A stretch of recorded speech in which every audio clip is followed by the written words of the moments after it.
bienvenidas a todos y todas para este panel que hemos denominado la conducta alimentaria vista desde los diferentes modelos terapéuticos, en el marco de la Expo Neuro 2020, organizada por la Universidad de Colima, la Facultad de Psicología y la Universidad del Valle de Temajac, plantel Colima.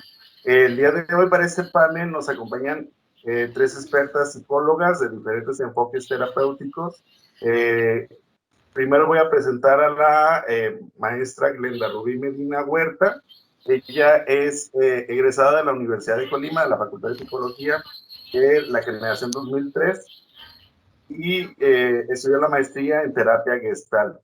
Ella actualmente labora como psicóloga en la Clínica de Atención Residencial en Adicciones Varonil, perteneciente a la Comisión Estatal de Salud Mental y Adicciones de la Secretaría de Salud y Bienestar Social. Ha cursado diferentes diplomados en temas de psicoterapia o manejo terapéutico de crisis emocionales, de adicciones, terapia cognitivo-conductual, racional emotivo-conductual, en diferentes instituciones como la Universidad de Colima, el Instituto Albert Ellis de Nueva York, por mencionar algunos. Tiene un currículum bastante extenso en capacitación en el área de la salud mental y las adicciones. Y obviamente pues ella ha sido colaboradora como docente en la Universidad del Valle de Temajac. También voy a presentarles a la maestra Dido Leiva Salazar Gómez. Ella es psicóloga de Medellín, Colombia, que reside actualmente en Colima. Líder de procesos en psicología clínica, intervención social y gestión administrativa. Ha realizado diferentes cursos y capacitaciones en temas asociados a la psicología. Y por mencionar tres diplomados de los que ha cursado: formación sociopolítica, regulación de la fertilidad y familia, especialista en psicología organizacional de la Universidad de San Buenaventura, magíster en psicología y salud mental de la Universidad Pontificia Bolivariana, con una pasantía internacional en Cataluña, Barcelona, España. 20 años de experiencia la avalan en el campo profesional, autora y coautora de publicaciones en psicología en diversos temas relacionados con muerte, duelo, sentido de vida, estrategias de afrontamiento, trastornos de la conducta, por mencionar algunos. Fundador y líder del programa de duelo en Funeraria La Esperanza, Funeraria Nazareno y Clínica Las Américas en Medellín, y actualmente también colaboradora de la Universidad del Valle de Temajac. Y por último, pero no menos importante, voy a presentarles también a la doctora Jimena Zacarías Salinas. Ella es psicóloga por la Universidad de Colima, doctora en psicología social por la UNAM, con maestría en ciencias, área de psicología aplicada por la Universidad de Colima y maestría en terapia familiar con enfoque sistémico relacional por la Universidad del Valle de Temajac. Desde el 2005 se desempeña como profesora investigadora a nivel licenciatura, miembro del Sistema Nacional de Investigadores de CONACYT desde 2015, actualmente con nombramiento en nivel 1, representante del cuerpo académico UCOL 068, y realiza investigaciones sobre todo de conductas de ayuda entre niñas, niños y adolescentes, además de el estudio de las prácticas de crianza, sentimientos de empatía entre las personas. Ha dirigido actualmente su interés hacia el trabajo con madres en este enfoque sistémico relacional. Y bueno, integrante del colectivo Ishel Colima de terapeutas familiares con enfoque sistémico relacional.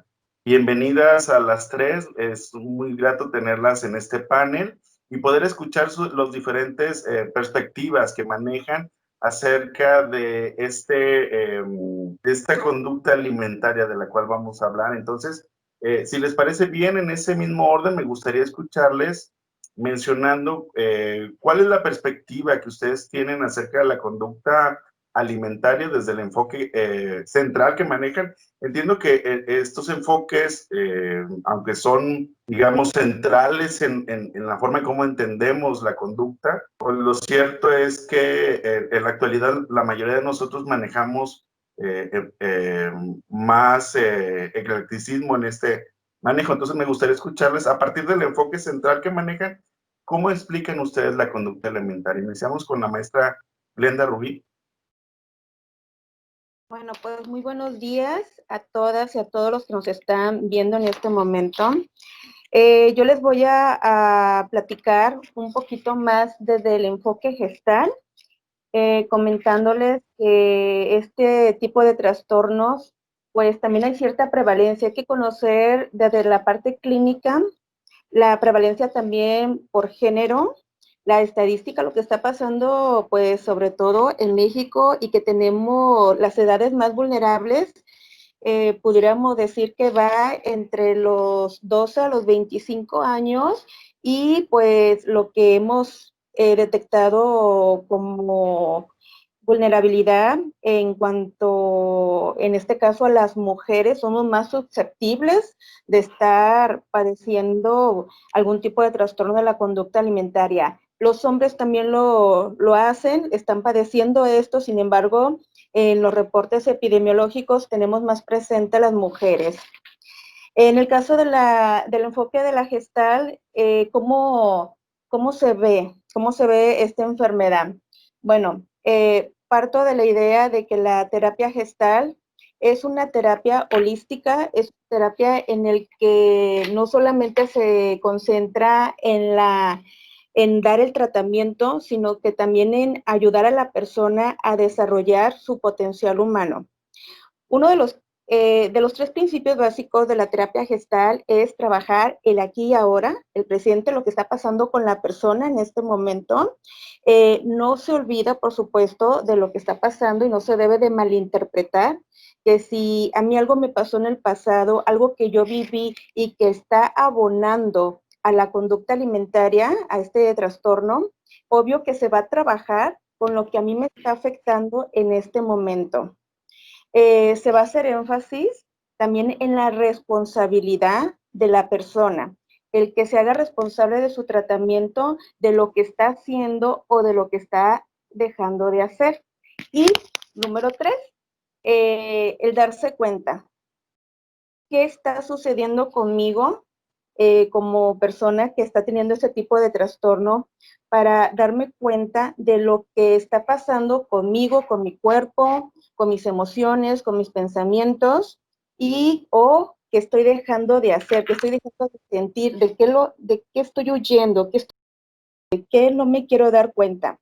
Y para ello, nosotros utilizamos lo que es el ciclo de la experiencia o también llamado el ciclo de las necesidades, es decir, cómo cubro una necesidad, ya sea una necesidad física, una necesidad emocional, y para ello la terapia gestal sitúa a la persona dentro de este proceso a través de 6 etapas. Nos va explicando cómo es que empezamos a cubrir. Ejemplo, número 1, empezamos con las sensaciones. La persona empieza a darse cuenta desde este punto qué es lo que está sucediendo. Surge una necesidad y desde la parte natural deberíamos de estar sintiendo qué es lo que está pasando con mi cuerpo. Y pasamos al punto número 2, a toma de conciencia, es decir, a ponerle nombre a esto que yo estoy sintiendo en mi cuerpo. Paso número 3, lo que es la energetización, es decir, el cómo le ponemos la energía o la motivación para ir hacia aquello que me va a cubrir esa necesidad. Entonces, ya identifiqué que algo está pasando con mi cuerpo, ya le puse nombre. Número 3, le pongo energía, la motivación para ir hacia la persona, hacia el objeto en la cual voy a cubrir la necesidad. Paso número 4, lo que es la acción, es decir, le pongo movimiento. Número 5, lo que es el contacto. Hago contacto con aquello que me va a cubrir esa necesidad. Y número 6, ya lo que es la retirada. En el caso de los trastornos de la conducta alimentaria, desafortunadamente no sucede con este ciclo normal. Es decir, la persona se va trabando en cada una de estas etapas y por ello la terapia gestal dice, el tratamiento, así como en el resto de las demás terapias, debe de ser de manera individual. Debemos de ver cuáles son los factores que están influyendo en la persona que está evitando para no completar su ciclo de necesidad. Ok, hasta aquí me voy a dejar para poder identificar en cada uno de ellos y tenemos 5 resistencias o 5 evitaciones. Tenemos, por ejemplo, la primera, lo que es la introyección, la segunda, lo que es la proyección, la tercera, retroflexión, tenemos deflexión y la confluencia, que van a influir para que la persona que está padeciendo de algún trastorno de la conducta alimentaria, repito, no termine su ciclo natural de cubrir una necesidad. Muy bien, muchas gracias, maestra. Le cedemos la palabra a la maestra Edith. Bueno, me da mucho gusto saludarles, una cordial apertura a todas las personas que nos están escuchando, que están aquí presentes, enriqueciendo su conocimiento, aprendiendo nuevas experiencias, y de una u otra manera creo que es una forma muy integral de poder comprender una realidad que aqueja no solo a México, sino al mundo entero. Cuando hablamos de la conducta alimentaria, vamos a entender que es el hábito normal y natural que tienen los seres humanos para cubrir una necesidad básica, que es la alimentación. Dentro del modelo cognitivo-conductual vamos a comprender 2 enfoques importantes. Uno es todo lo correspondiente a la parte cognoscitiva, y lo subsecuente es la conducta como tal. Dentro de la psicología vamos a entender que la conducta hace parte de esos estudios iniciales. En este aspecto, cuando se empezaron a hablar con Paulot, el hecho de escuchar la campanita. Con el perro de Paulot, cuando se sonaba la campanita, venía el perrito, se alimentaba, y así posteriormente se fue creando lo que fue el condicionamiento clásico. Y después empezamos a comprender lo que es el condicionamiento operante, y luego hablamos de estímulos, refuerzos, para poder entender que en la conducta vamos a identificar algunos aspectos que vienen por patrones socioculturales que van permeando en el estilo de una persona. Todos tenemos ciertos hábitos de alimentación.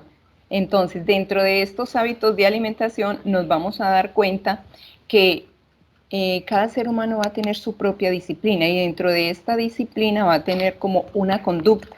La conducta es el acto como tal, y es el hecho de que hay personas que van a tener como una ingesta desproporcionada, o una ingesta limitada, o una ingesta natural.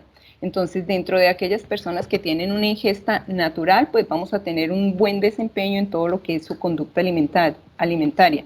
Y aquí en este modelo vamos a comprender que hay 2 polaridades que se encuentran. Entonces, aquellos que no se alimentan muy bien, o aquellos que se alimentan en exceso, que son los que conocemos como comedores emocionales. Hoy vamos a entender que hay una realidad que abruma un poco, y es precisamente las alteraciones a nivel de este elemento, porque muchas personas se encontraron como un refugio, y es ahí donde encontramos la compulsión al acto. Y esa compulsión está en el hecho desbordado y desmedido de ciertos alimentos o ciertas actitudes que se presentan en la persona. Cuando hablamos de qué podemos ejercer o qué podemos hacer dentro de la conducta alimentaria del modelo cognitivo-conductual, entonces vamos a empezar entendiendo lo primero que aparece, y es su contenido mental, en todo lo correspondiente a lo cognoscitivo. Entonces, ideas son las imágenes, son las observaciones, son todos los aspectos que rodean a la persona como tal. Este núcleo procede de su familia. Su familia es la fuente base donde ellos van a recibir los primeros cimientos, y aquí empezamos a ver también lo que se habla en este modelo de el comportamiento o conducta observable, el aprendizaje vicario. Todo por observación se va a generar a través de patrones o comportamientos. Entonces, aquí miraríamos lo que es en conjunto lo que se llama el paradigma del procesamiento de información.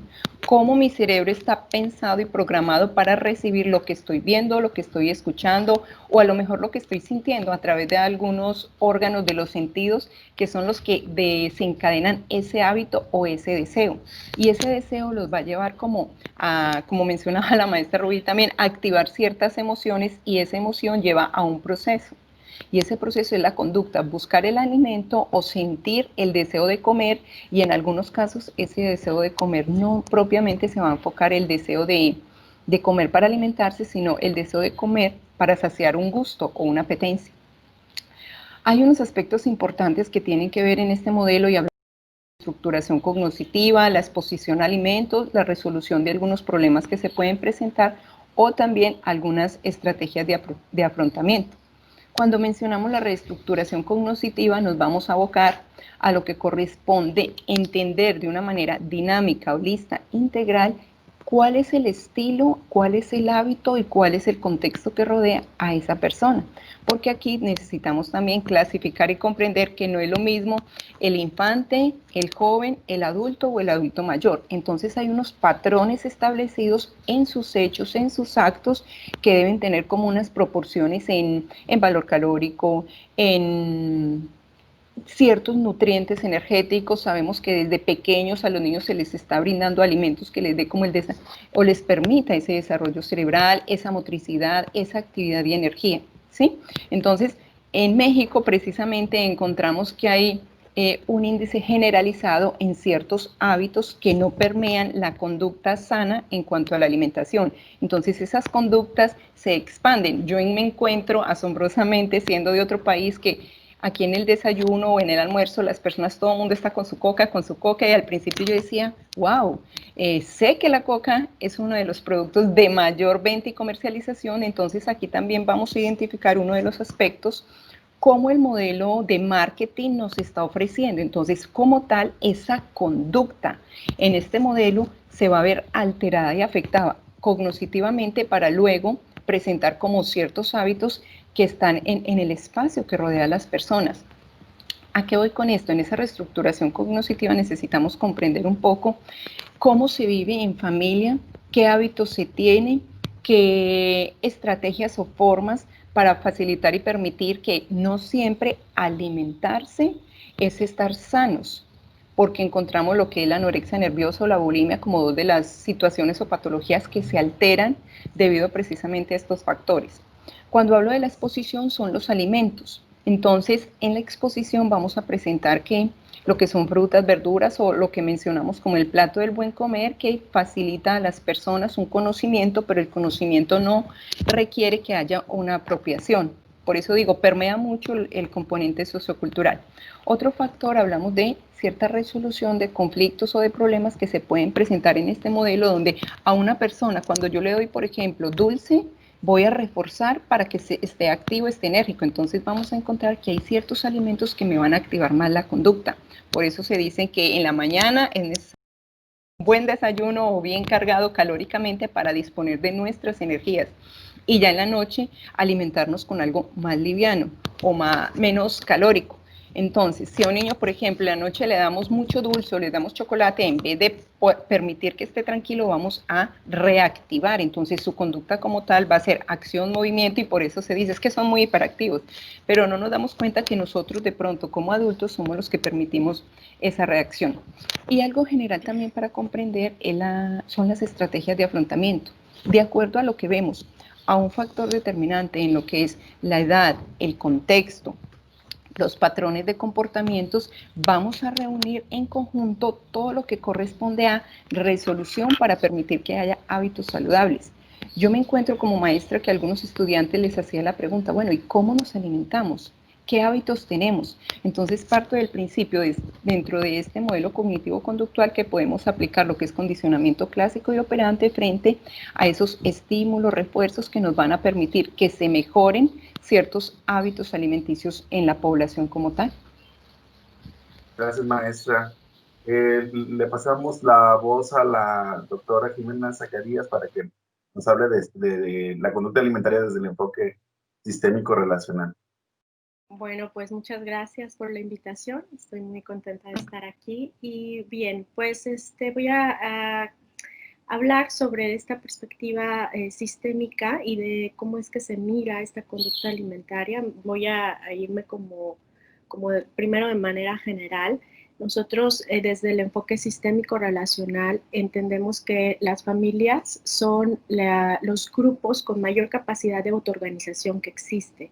¿Sí? De los grupos humanos, la familia es este grupo que tiene la mayor capacidad de autoorganización. Por lo tanto, todos los síntomas que se presentan todos no son individuales, sino que son resultado del sistema, es decir, de la organización y de la mística y de la dinámica que va generándose dentro de este sistema, que además se va construyendo a lo largo de toda la historia familiar y además a lo largo de toda la historia de cada uno de los individuos que integran ese grupo familiar. Entonces, cualquier situación o síntoma que nosotros vamos a mirar desde el enfoque sistémico, implica a todos los miembros del sistema. Y como todos, como un grupo familiar o un sistema, ya sabemos que tienen ciertas características. Una de las características de este sistema es que buscan mantenerse juntos. Por lo tanto, cuando aparece un síntoma, o cuando hay diferentes perspectivas para mirar los síntomas dentro del enfoque sistémico, hay diferentes escuelas, existen las más tradicionales o las más iniciales dentro de este modelo, que son, por ejemplo, el enfoque estructural. Y ahí, por ejemplo, se ve que cuando aparece un síntoma, como por ejemplo un problema de la conducta alimentaria en alguno de los integrantes, pues puede haber se debe a que los sistemas están generando procesos de autorregulación y autoorganización que lo que van a hacer es que le van a dar sentido a ese síntoma para poder organizar y equilibrar el funcionamiento del sistema familiar, ¿sí? Entonces, lo que se hace desde el enfoque sistémico con particularmente la conducta alimentaria es que se mira en un contexto más allá del individuo, se mira como a partir de la calidad de las relaciones de este sistema y sobre todo se pretende identificar cómo es que este síntoma, o como bien decían, como un síndrome, que el tema de la conducta alimentaria es que es uno de estos elementos que son altamente complejos por su base fisiológica y biológica, pero también por la connotación relacional, por el significado cultural y por lo simbólico que adjudicarse al proceso de alimentación. No es solamente un proceso de satisfacer una necesidad básica fisiológica, sino que viene completamente incluido o involucrado en una gran cantidad de procesos que van mucho más allá del psiquismo individual, es decir, que están sustentados y mantenidos dentro de sistemas primero familiares y después sociales y culturales, como bien decía la maestra Edith, ¿no? Estos hábitos que son sociales, pero que están sostenidos dentro de los grupos familiares. Por lo tanto, una de las cosas que es importante resaltar desde este enfoque sistémico es que nosotros entendemos que la funcionalidad de una familia no representa la normalidad o la salud. Por lo tanto, las familias pueden ser funcionales, pero pueden estar generando dificultades o limitaciones en el aprendizaje y en el crecimiento de los integrantes de la familia.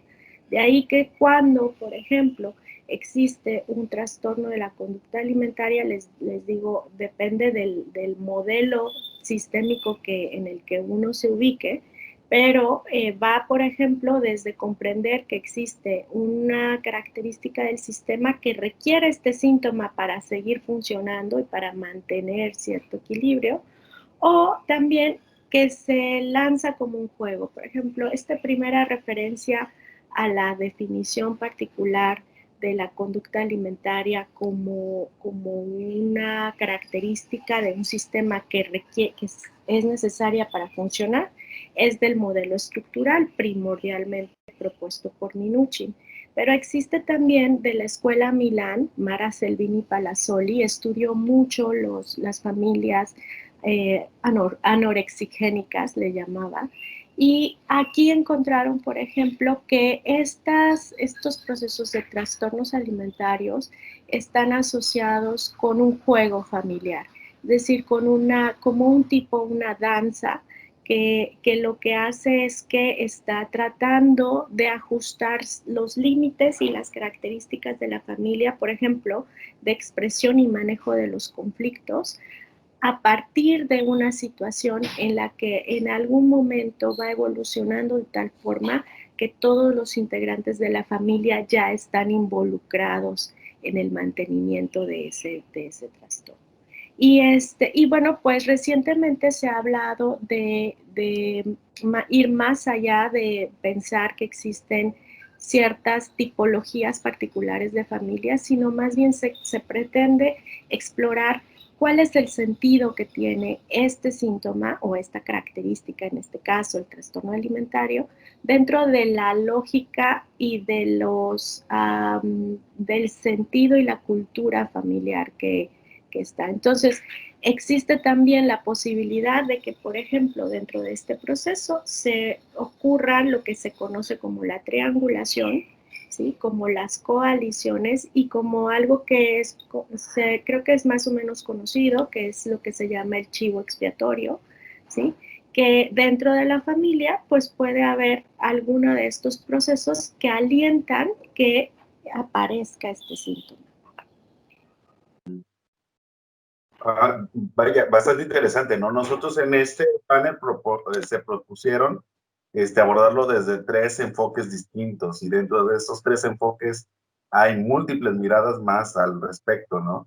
Quiero hacerles una pregunta, aprovechando que ya tocaron el tema, que lo han estado tocando, y es que hay unas explicaciones pues bastante reducidas o simples acerca de qué es lo que detona un problema de la conducta alimentaria y digo, el común de la población decimos es que son los problemas emocionales o son los modelos que vemos en la publicidad y en la mercadotecnia, ¿no? Bastante simple porque pareciera como que nada más existe el problema emocional y se detona inmediatamente la conducta alimentaria. Y lo que nos están mostrando ustedes es que no hay una relación simple, es decir, no una cosa lleva a la otra. De la misma forma, podemos nosotros estar expuestos o expuestas a estos modelos, pero hay una serie de factores que detonan o no el tema de la conducta o el trastorno de la conducta alimentaria. Me gustaría que pudiéramos hablar un poquito más acerca de esto, de estas relaciones que existen entre lo que vemos finalmente, estos modelos, y lo que desde sus enfoques explican al respecto. Entonces, ¿les parece si de manera voluntaria intentamos contestar esto? Adelante, maestra Edith. Bueno, yo considero, como mencionabas, hay unos factores predisponentes y precipitantes donde tenemos que comprender un poquito cómo ha sido el historial, lo mencionaba la maestra Jimena y la maestra Rubí, esos factores socioculturales que permean en ese sistema familiar, desde lo micro hasta lo macro. Entonces aquí vamos a ver que hay unos factores que se han normalizado, donde alimentarse es algo básico y cotidiano, pero alimentarse saludable no es tan usual. Entonces creo yo que ahí están también. Hay un modelo que se habla de Fairbairn, que habla de la teoría transdiagnóstica, y fueron unos estudios que se realizaron donde cómo las personas tenían ciertos patrones o estilos de alimentos donde encontraron en la población joven ciertos atrancones. Y aquí menciono 2 aspectos: la comida, el comer y la imagen corporal. Y nos damos cuenta que la imagen corporal o la autoestima de las personas se ha visto muy condicionada también a lo que el modelo social ha imperado en este tiempo. Entonces, desde ahí se empezaron a construir unos ciertos modelos o prototipos de figuras, de imagen, para verse afectada en esto, lo que es básicamente la bulimia o la anorexia nerviosa. Entonces podríamos ver un poco, como mencionaba, donde no solo son los problemas emocionales, sino también los limitantes sociales y culturales que se van a presentar. Gracias, maestra. Adelante, maestra Rubí. Bueno, también tomar en cuenta los mensajes ocultos que continuamente estamos escuchando. Ya decía la maestra Edith, la doctora Jimena, el cómo estamos desde pequeños escuchando mensajes y que esos mensajes no los digerimos a temprana edad, no los estamos comiendo tal como son. Ejemplo, uno de los mensajes ocultos que solemos escuchar y que influyen en nuestra alimentación es el clásico acábate todo. Cuando mamá, papá o algún familiar nos sirve nuestro platito de comida o nuestro platote de comida, la indicación es acábatelo todo, no dejes nada en el plato. O el otro, has comido muy poquito, cuando en realidad pues todos tenemos una porción de acuerdo a nuestra edad también, de acuerdo a nuestro estilo de vida, lo que hemos estado acostumbrados a comer. Entonces, el hecho de que nos den más de lo que no podemos procesar, o al contrario, si nos vamos al otro extremo, lo que nos da muy poquito cuando en realidad nuestro cuerpo ocupa un poquito más.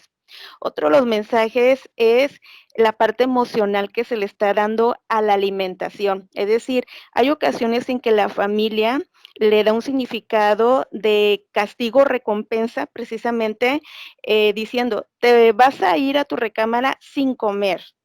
Entonces, ¿cómo están cambiando el significado? Una necesidad básica que tenemos todos los seres humanos, y cómo nos lo cambian, a lo mejor por el amor, a lo mejor por el afecto, el cariño. Entonces, luego al rato andamos buscando ese afecto a través de la comida y andamos entonces preparándole una rica, sabrosa comida, porque es la manera como yo tengo para demostrarte que te quiero mucho, porque así lo aprendí de alguna manera.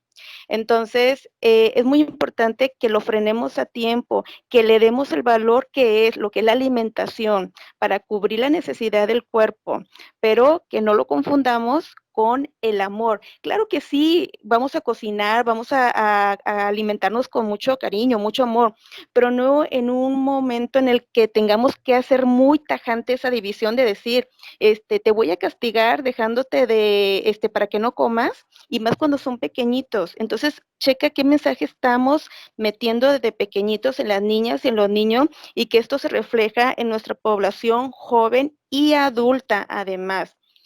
Otro problemita que tenemos aquí y que influye bastante es la toma de conciencia de la enfermedad. Creemos que esto no es una enfermedad. O sea, estamos a veces tan bloqueados que esto no lo vemos como un problema. Y simplemente creemos que esto es la manera en que también voy a buscar que me acepten, porque obvio no he logrado aceptarme a mí misma, porque no me han enseñado que primeramente debo de quererme yo, y entonces ando buscando hacia afuera, me descuido a mí misma y ando buscando lo demás que me estén diciendo, estoy bonita, estás delgadita, y algo que afecta bastante, y que por favor, a los que nos están escuchando, evitemos decirle a una persona, no importa la edad, no importa si es una niña, no importa si es un niño o un joven o un adulto, evitemos decirle, ay, qué gordo estás, ay, qué gordita. O sea, evitemos. Muchos de los pacientes que me toca atender, ese es el clásico pensamiento automático que luego sale a la luz. Gracias, maestra. Jimena. No sé si me puedas como contextualizar otra vez en la pregunta porque no sé si me perdí un poquito. Es como más allá de que sea un hábito, ¿con qué otras conexiones socioculturales ubicamos la conducta alimentaria o cómo fue? Sí, es un poco pensar en que se ha establecido como de manera coloquial esta relación, ¿no? Entre las emociones y los Ya, problemas de la conducta alimentaria, entre la ya. exposición a los modelos de cuerpo y la conducta alimentaria. Cuando desde lo que he escuchado en los enfoques y desde lo que conozco, hay otros factores muy importantes y ya lo mencionaron cada una de ustedes en esa exposición. Es un Ya. poco más esto. Ya. Bueno, pues sí, tomar en cuenta, por ejemplo, nosotros tuvimos como un profesor Ricardo Rosas, que es representante del modelo Milán, en México, y él enfatizaba algo que es muy importante desde esta perspectiva sistémica. Ninguna enfermedad está contenida en el individuo, sino está contenida en el sistema. Y aquí pues podemos abrir nuestro rango de visión desde el sistema cultural. Evidentemente, cuando nos ubicamos dentro de las emociones, estamos, digamos que tradicionalmente pensamos que tiene que ver con nuestro psiquismo muy profundo, pero la verdad es que las emociones son resultado o son como un indicador de la calidad de las relaciones en las que nosotros estamos, ¿sí? Es decir, las emociones no aparecen de la nada, no surgen como así, nada más espontáneamente, sino surgen en función de una relación particular. Por lo tanto, sí existe como esta connotación o esta particularidad afectiva dentro de este grupo de trastornos o síntomas asociados a la conducta alimentaria, pero que estas están evidentemente enraizadas y mantenidas. Sobre todo creo que es muy importante resaltar que no es nada más como surge y como ocurre que una chica o un chico empiecen a tomar decisiones sobre o a presentar o a desarrollar ciertos hábitos, como comentaba la maestra Edith, sobre su conducta alimentaria. No es nada más que llega un momento en el que el chico o la chica se decide hacerlo, sino que es un proceso que va gestándose, alimentándose de muy diversos mensajes, como bien decían, pero de muy diversas relaciones y significados que van más allá de su sistema individual, sino que van muy ubicados en el sistema familiar y en el sistema sociocultural. Entonces, también es muy importante saber que existen, por ejemplo, ciertos patrones. Si estamos pensando que una de las, que parte de la incidencia está dentro de los grupos adolescentes, existe ahí, van a decir pues las familias, bueno, ¿y por qué será que nosotros tenemos siempre la responsabilidad de todo, no? También los pares, ¿verdad? La presión social de los, que reciben los adolescentes por, como bien decían, la apariencia y la imagen, pues alienta se vayan como moldeando cierto tipo de conductas y procesos que si no tuvieran, por ejemplo, sentido dentro de la familia o se tuviera formas de afrontar eso o de sobrellevarlo, entonces no se desarrollarían. ¿A qué me refiero? A que una de las características de las familias que presentan algún integrante con un trastorno familiar, con un trastorno alimentario, perdón, es que existe, por ejemplo, una evitación del conflicto. Ajá. Entonces los conflictos no se expresan abiertamente, como hay un sistema más o menos rígido, y que hay como una cierta ética de la perfección, y al haber una ética de la perfección, pues entonces la hija o el hijo, pues eso no tendría que presentar a lo mejor sobrepeso o no tendría que, ¿verdad? Tendría que ser más o menos adecuado a esta familia perfecta. Entonces existe como poca posibilidad de expresar abiertamente que hay un conflicto o que hay un desacuerdo. Y dentro de esta lógica, pues entonces empiezan a presentarse este tipo de dificultades con la conducta alimentaria, que como ya hemos comentado, no es algo que se presenta de inmediato y que además, si se presenta dentro de este contexto familiar en donde existe cierta rigidez, pues entonces eso se conecta con que son chicos y chicas que están en la adolescencia, que además tienen como cierta refuerzo y presión social por cubrir unos estereotipos que desafortunadamente ahora estamos sobreexpuestos, o sea, todo el tiempo estamos expuestos a no solo los modelos de nuestro contexto social, sino a los modelos globales. Así es que sí, no sé si estoy explicando o estoy comentando o respondiendo a la pregunta. Bueno, me está dejando satisfecho la respuesta. No sé si a las personas que ven el panel Ojalá. les parece lo mismo, Me gustaría, se nos está acabando el tiempo y me gustaría para que pudiéramos cerrar, comentarles, esta Expo Neuro está pensada para que sea vista principalmente por estudiantes de psicología, de nutrición, de medicina, ojalá pueda vernos público en general, pero me gustaría cerrar con cuáles son las características distintivas o cuáles son digamos, estas bondades o resultados que da particularmente el abordaje terapéutico desde el enfoque que nos presentaron al tema de la conducta alimentaria. Y de nueva forma, quien guste dar la palabra, adelante.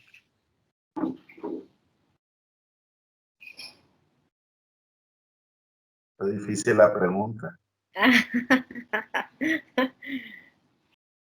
No sé quién quiere iniciar. Sí, Rubí. Adelante, Rubí. Gracias. Bueno, ya el tiempo se nos está acabando. Hay mucho todavía para hablar. Realmente cada enfoque terapéutico es hermoso y muy respetado y cada uno se va a adecuar también a la persona. Yo en lo particular quiero resumir todo el mundo de la terapia gestal en algo, digamos, sencillo, pero no es sencillo, realmente sí es muy complejo. El terapeuta gestal deberá entonces abordar esta situación con la persona desde la parte creativa, desde la parte holística, desde el respeto, el no ver a la persona como la persona, me voy a escuchar mal, la verdad, porque no debemos de hacerlo así, desde la persona anoréxica, es decir, no utilizar etiquetas, sino más bien ver la persona que trae una dificultad en tener el contacto con, con el medio ambiente. La terapia gestal hace énfasis en que tenemos que ser muy cuidadosos en cómo le vamos a ir quitando esa etiqueta, porque queramos o no, sí, la persona llega con esa etiqueta o porque ya la misma familia le ha dicho. Entonces, dice en este caso la terapia gestal, a ver, si tú llegas y le dices, quiero que dejes o vamos a dejar que dejes que dejes de ser una persona con bulimia o con un trastorno de la conducta alimentaria, así no. ¿Qué va a pasar con la persona cuando durante mucho tiempo se ha sostenido en el yo soy una persona con anorexia, yo soy una persona con bulimia o yo soy una persona que tiene estos síntomas? Entonces es trabajar en esa identidad, pero también hay que ser cuidadosos en no convertir a la persona en dependientes también del terapeuta, porque ya de por sí trae muy acentuado ese rasgo de que la persona suele ser dependiente del medio ambiente, del exterior, y entonces cuando llega al proceso terapéutico, sí vamos a ayudar a que ahora sí que la adherencia terapéutica pues tenga éxito, pero no a causar dependencia. Entonces, ¿qué es lo que utiliza aquí la terapia gestal para trabajar esto? Empezamos trabajando sensaciones. ¿Por qué? Porque está presente, les comentaba, un mecanismo de evitación hacia el medio ambiente y hacia sí mismo. Entonces, vamos a trabajar las sensaciones, a despertarlas, a que se dé cuenta y que empiece a aceptarlas, es decir, qué es lo que hay aquí adentro, qué es lo que yo necesito, porque luego puede ser que la persona que está enfrente de nosotros diga, ¿sabes qué? Yo ya no quiero probar ningún alimento, yo ya no quiero comer, y se convierte esto en un vicio más que en un mal hábito, en un vicio de decir, no voy a tocar nada de alimento porque entonces voy a aumentar de peso. Entonces, aquí es desde la terapia gestal revisar, a ver, revisa tu cuerpo, sí, la sensación de hambre, lo que está pasando contigo. O sea, una cosa es que a tu cabecita le estés diciendo que no, pero ¿qué está pasando por el resto de tu cuerpo? Entonces, es despertar las sensaciones desde este punto de vista. Y vamos a ir trabajando lo que es el ciclo de la experiencia para cubrir esa necesidad y que podemos identificar, por ejemplo, el otro mecanismo, les comentaba, el caso de la retroflexión, revisar qué emociones son las que están ahí aguardadas o reprimidas y que están, en vez de volcarse hacia el exterior, repito, nuevamente estoy comiéndomelas, me estoy comiendo mi enojo, me estoy comiendo mi enfado y esto provoca que además me sienta culpable. Y entonces, ¿qué sucede? No quiero comida. Y entonces, ¿por qué? Porque estoy enojada, estoy molesta o estoy muy triste. Entonces, otro de los puntos también es revisar dentro de este ciclo de la experiencia para cubrir esa necesidad tanto física como afectiva y ver dónde está bloqueada la persona, es revisar qué es lo que la persona, cuál es el significado que tiene hacia las personas, hacia la alimentación. Y para eso hay varias técnicas muy interesantes. Una de ellas, trabajamos desde la parte creativa. Esa es algo que ofrece la terapia gestal, de que vas a llegar al consultorio con el terapeuta gestal y a lo mejor el día de hoy toca trabajar con pintura, toca trabajar con aumentar el estado de conciencia, toca trabajar a lo mejor con la silla vacía, toca trabajar a lo mejor desde con las artes de la música, la plastilina, con algún objeto para que la persona pueda darse cuenta, porque siempre vamos a contribuir a eso, a que se dé cuenta qué es lo que está sucediendo con él o con ella y que no está permitiendo que se acerque. Ya decía la doctora Jimena la palabra contacto. Vamos a llevar al paciente, a la o el paciente o el o usuario, que se dé cuenta y que haga contacto con aquello que está evitando. Fíjense, algo muy interesante, y esto lo vemos en todos los enfoques terapéuticos. A veces no queremos sanar porque me conviene estar enferma o me conviene estar enfermo porque estoy recibiendo una ganancia secundaria. Y entonces me duele, me estoy sacrificando, pero la persona a veces le pone o le deposita más la ganancia secundaria. Es decir, es que solamente así mi familia está al pendiente de mí. Puede ser esa una ganancia secundaria, eso habría que verlo con cada persona. Y esto es importante entonces que la persona, a llevarla al estado de conciencia y decir, checa, o sea, pon en una balanza a qué le estás dando más valor, dónde te estás dejando tú. Obvio, vamos a trabajar lo que es la autoestima para que la persona se dé cuenta desde aquí y ahora qué tanto valor se tiene a sí misma y qué tanto valor le está dando al resto de las personas. Vamos a trabajar con el síntoma, pero tenemos a trabajar con lo que ya trae la misma persona, es decir, qué recursos o qué estrategias le son o le han sido de éxitos, entonces las vamos a retomar y vamos a ayudarle a que desarrolle otras. Otra, vamos a trabajar, al igual que las demás enfoques terapéuticos, lo que es la psicoeducación.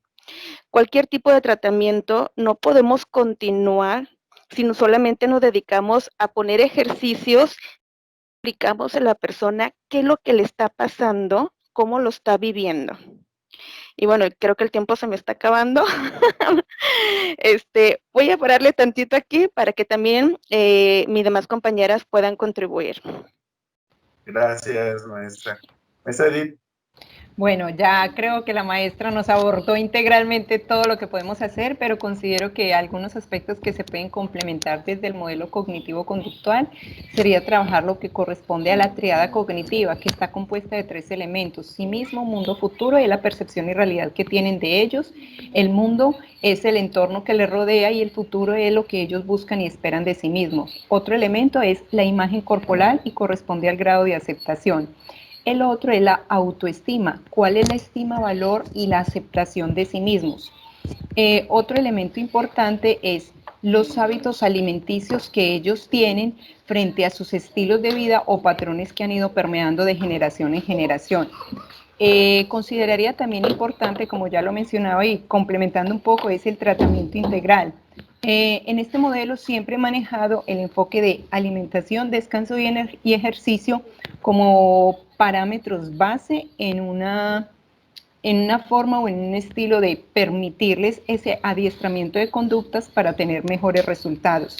Hablar de refuerzos positivos, cuáles son los alimentos que gustan, que agradan, porque desde ahí es trabajar también un poco lo de las emociones y permitir algo muy bonito. Y hay un libro que recomiendo de Lombarda y Yolanda Fleta que habla de las emociones se sientan a la mesa.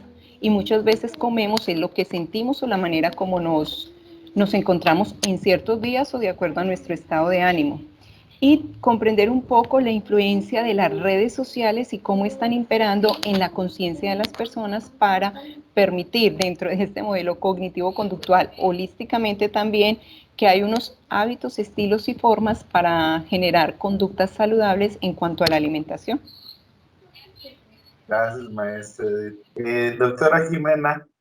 A ver, rápidamente para no irnos con demasiado tiempo. Bueno, desde el enfoque sistémico es muy importante, en este caso, por ejemplo, la conducta alimentaria, que se retome la definición de la familia sobre esta situación que se pretende atender, ¿sí? Más allá de llegar con la etiqueta, como bien decían, lo que se abre la posibilidad es, bueno, ¿qué es lo que les trajo hoy aquí, verdad? A la sesión. Y, por ejemplo, en esta familia, ¿qué significa que tú comas o que no comas, ¿no? Abrir el significado a la definición que da la propia familia sobre esta situación que se pretende atender. Siempre es muy importante desde el modelo sistémico que se tome en cuenta el contexto significante. El contexto significante es lo que le da sentido a todas las acciones que realizan los individuos. De otra manera, los síntomas desaparecen porque no tienen un sentido, un significado dentro de un contexto particular. También es relevante mencionar que se sabe y se asume que todas las personas y todas las familias que llegan ya a terapia es porque antes han hecho lo mejor que han podido, pero que las dificultades les rebasan en los recursos que tienen y que entonces encuentran en el acudir a un tratamiento o ir a terapia una de las posibilidades para crecer y aprender. Acá de lo que se trata es de trabajar con la familia y no en contra de la familia. Entonces, sí se sabe, por ejemplo, se asume que existen ciertas dificultades en el sistema, pero más allá de hacerlo notar, lo que se va a hacer es que se van a generar procesos que a veces no son completamente, no son tan claros o directos, porque se pueden utilizar paradojas y contraparadojas en las directivas que se dan en las sesiones terapéuticas, que lo que van a hacer es que este sistema empiece a aprender formas mucho más que alienten el desarrollo y el crecimiento de los integrantes más que limitarlos, ¿sí? Y algo que es muy importante desde el enfoque sistémico es que nosotros asumimos que el mundo relacional es mucho más grande que el mundo individual y que el yo es un subproducto de las relaciones. Por lo tanto, si nosotros trabajamos solo con un individuo, nos estamos perdiendo del sentido que tiene esta conducta y esta acción dentro de todo su sistema de relaciones. Y aquí no solamente estamos hablando de la familia, sino de sus relaciones con sus pares, de sus relaciones en el contexto actual en el que se encuentran, ¿sí? Eso. Bueno, pues muchísimas gracias a las tres por este espacio, este panel. Vamos a dejar la información de contacto junto con la grabación para que las personas que estén interesadas pues, en conocer más o en asistir a los espacios que cada una de ustedes tiene, pueda acercarse de esa forma. Y pues con eso cerramos el panel. Muchísimas gracias a las tres y que sigan pasando muy buen día. Bueno, muchas gracias a todos. Gracias, mucho gusto. Adiós. Hasta luego. Adiós.